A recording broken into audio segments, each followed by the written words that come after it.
ప్రతి ఒక్క మనిషికి డబ్బు సంపాదించాలి అనే కోరిక ప్రతి ఒక్కరికి ఉంటుంది కదా. ఈ కాలాలలో అయితే ప్రతి ఒక్క మనిషికి డబ్బు ఉంటేనే గౌరవం ఉంటుంది. ఇంతకు మునుపు ఏంటంటే ఇంతకు మునుపు మనుషులను చూసి గౌరవించేవాళ్ళు, ఇప్పుడైతే డబ్బును చూసి గౌరవిస్తూ ఉన్నారు కదా. ప్రతి ఒక్క మనిషికి డబ్బు కావాలి కదా. ఆ డబ్బుని సంపాదించాలంటే ఏం చేయాలనే విషయాన్ని నేను ఈ యొక్క వీడియో ముఖంగా మీకు తెలియపరుస్తున్నాను. ఇది ఒక సబ్జెక్ట్ అండి. ఇది ఆకర్షణ సిద్ధాంతం. ఈ యొక్క సబ్జెక్టును పట్టుకోండి. ప్రతి ఒక్కరు ఎవరైనా అప్పుల బాధతో బాధపడుతూ ఉన్నా కానీ, కొంతమందికి కొన్ని కష్టాలు వచ్చి ఉంటాయి. కష్టాలతో బాధపడుతూ ఉన్నా కానీ, పిల్లల్ని చదివించలేక డబ్బులు కట్టలేక బాధపడుతూ ఉన్నవారు కానీ, చాలా వయసు 25 ఒక 30-35 సంవత్సరాలు వయసు వచ్చి వాళ్ళ పెళ్ళి కాకుండా ఉండేవాళ్ళు కానీ, మీ సమస్యలు ఎన్ని ఉన్నా కానీ ఈ యొక్క సిద్ధాంతాన్ని పట్టుకోండి. ఆకర్షణ సిద్ధాంతం ఇది లా ఆఫ్ అట్రాక్షన్. ఈ యొక్క సబ్జెక్ట్ డబ్బుని ఎలా సంపాదించాలి అనే సబ్జెక్టును పట్టుకున్నారంటే ప్రతి ఒక్కరూ సక్సెస్ అవడానికి అవకాశం ఉంది. ఎందుకంటే నేను తెలుసుకున్నాను డబ్బుని ఎలా సంపాదించాలి అనేసి నేను తెలుసుకున్నాను కాబట్టి ఈ యొక్క వీడియో ముఖంగా మీకు ప్రతి ఒక్కరికి తెలియపరచాలి. ప్రతి ఒక్కరూ సంతోషంగా ఉండాలి, ప్రతి ఒక్కరూ ఆనందంగా ఉండాలనేసి నేను ఈ యొక్క వీడియోని మీ ముందుకు తీసుకువస్తున్నాను. ఈ యొక్క వీడియో మీ ముందుకు వచ్చిందంటే మీకు డబ్బు సంపాదించాలి అనే అభిప్రాయం మీలో ఉంది కాబట్టి ఈ యొక్క వీడియో మీ ముందుకు వచ్చింది. ప్రతి ఒక్క మనిషికి ఒక టెక్నిక్ ఉంది. ఆ టెక్నిక్ని బయట పెట్టేదానికి భయపడుతూ ఉన్నారు. ఎందుకు భయపడుతున్నారు? అపనమ్మకం. మనం ఏదైనా ఒక పని చేస్తే అవుతుందో కాదనేసి అపనమ్మకంతో భయపడుతూ ఉన్నారు. మీరేం చేయాలంటే ఏదైనా మీరు అనుకున్న పనులు అనుకున్నట్లుగా జరగాలి అనుకుంటే మీ పైన మీకు నమ్మకం ఉండాలి. మిమ్మల్ని పుట్టించిన దేవుడి పైన నమ్మకం ఉండాలి. దేవుడు విశ్వశక్తి, అనంతం విశ్వం విశ్వాన్ని ప్రతి ఒక్కరూ విశ్వాన్ని నమ్మారంటే ప్రతి ఒక్కటి మీకు ఇవ్వడానికి సిద్ధంగా ఉంటుంది. మీకోసమే ఉంది. మీకేం కావాలి, మీరు ఎలా ఉండాలనే దానికి మీరు ఎదురు చూస్తూ ఉన్నారు కదా. ప్రతి ఒక్కటి మీకు కావాలని కోరిక ఉంది, కానీ భయపడుతూ ఉన్నారు. విశ్వాన్ని అడగడానికే భయం. మనం అడిగితే ఇస్తుందో లేదో అనేసి ఒక భయం.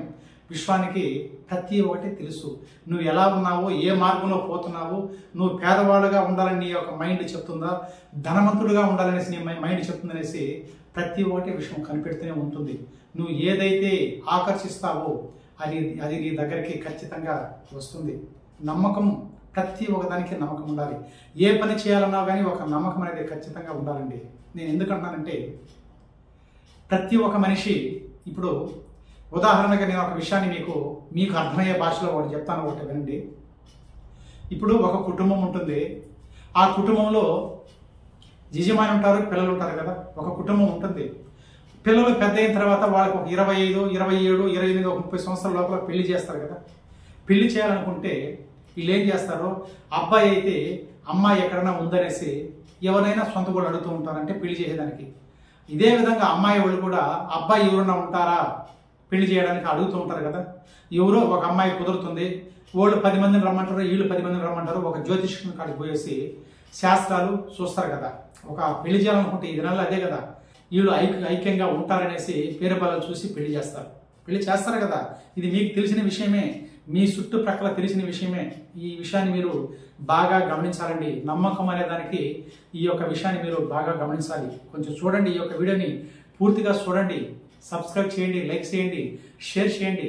ఎందుకంటే ప్రతి ఒక్క విషయం తెలిసినట్లుగానే ఉంటుంది, కానీ తెలియదు. ఎందుకంటే దీన్ని పాటించాలి. నేను చెప్తున్నాను, మీరేమనుకుంటున్నారంటే ఇవన్నీ తెలిసిన విషయాలే కదని వదిలేస్తున్నారండి. మీరేం చేయాలంటే ప్రతి ఒక్కటి పాటించాలి. పదే ఏదైతే మీరు అనుకుంటారో అది మీ మనసులోకి ఖచ్చితంగా వస్తుంది. పెళ్లి చేస్తారు కదా. పెళ్లి చేసినప్పుడు వాళ్ళకి ఏదో కొంచెం డబ్బు ఉండేవాడైతే ఒక కళ్యాణ మండపంలో పెళ్లి చేసుకుంటాడు. కొంచెం పేదవాడుగా ఉండేవాడైతే ఏదో ఒక గుడిలో బొట్టు కట్టుకొని మామూలుగా పెళ్లి చేసుకొని వచ్చేస్తాడు. వాళ్ళకి ఏం చేస్తారంటే ఒక 2-3 సంవత్సరాలు వాళ్ళు ఐక్యంగా ఆనందంగా పెళ్లి చేసుకుంటుంటారు కదా. ఐక్యంగా కొన్ని సంవత్సరాలు, ఒక 2-3 సంవత్సరాలు కానీ, ఒక 5 సంవత్సరాలు కానీ వాళ్ళు సంతోషంగా కుటుంబాన్ని గడుపుతూ ఉంటారు. ఒక 5-6 సంవత్సరాలు అయిన తర్వాత, ఒక 10 సంవత్సరాలు అయిన తర్వాత కూడా పిల్లలు పుట్టిన తర్వాత కూడా వాళ్ళల్లో కొన్ని మనస్తాపాలు వచ్చేసి విడిపోయే విషయం కూడా మీకు తెలిసే ఉంది.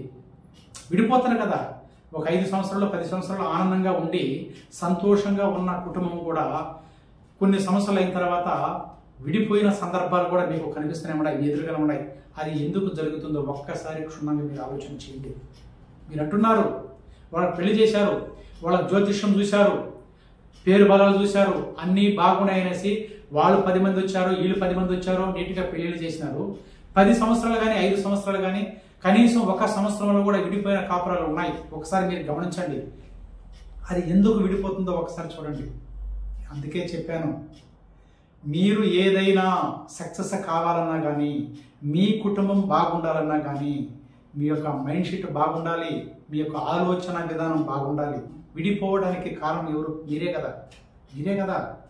కొన్ని రోజులు బాగుండారు, కొన్ని రోజుల తర్వాత ఏదో ఒక చెడు అలవాట్లకు బానిసే కానీ, చెడు తిరుగుళ్ళు తిరగడానికి కానీ, భార్యాభర్తలలో గొడవలు చేసి వాళ్ళ మనిషిని కరెక్ట్గా లేక, వాళ్ళ మైండ్ని కరెక్ట్గా పెట్టుకోలేక వాళ్ళలోనే వాళ్ళకి విడిబాసాలు జరుగుతూ ఉన్నాయి కదా.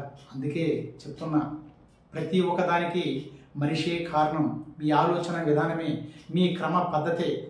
మీరు ప్రతి ఒక్క రోజు ఈ యొక్క వీడియోను చూసి క్రమశిక్షణగా మీ యొక్క మైండ్ సెట్ని మార్చుకొని సుఖ సంతోషాలతో, భోగ భాగ్యాలతో, డబ్బు సంపద ఐశ్వర్యము ఆనందంతో ఉండాలని మనస్ఫూర్తిగా ఆ విశ్వాన్ని కోరుకుంటూ మాటే మంత్రం ఎంఆర్ కృష్ణ.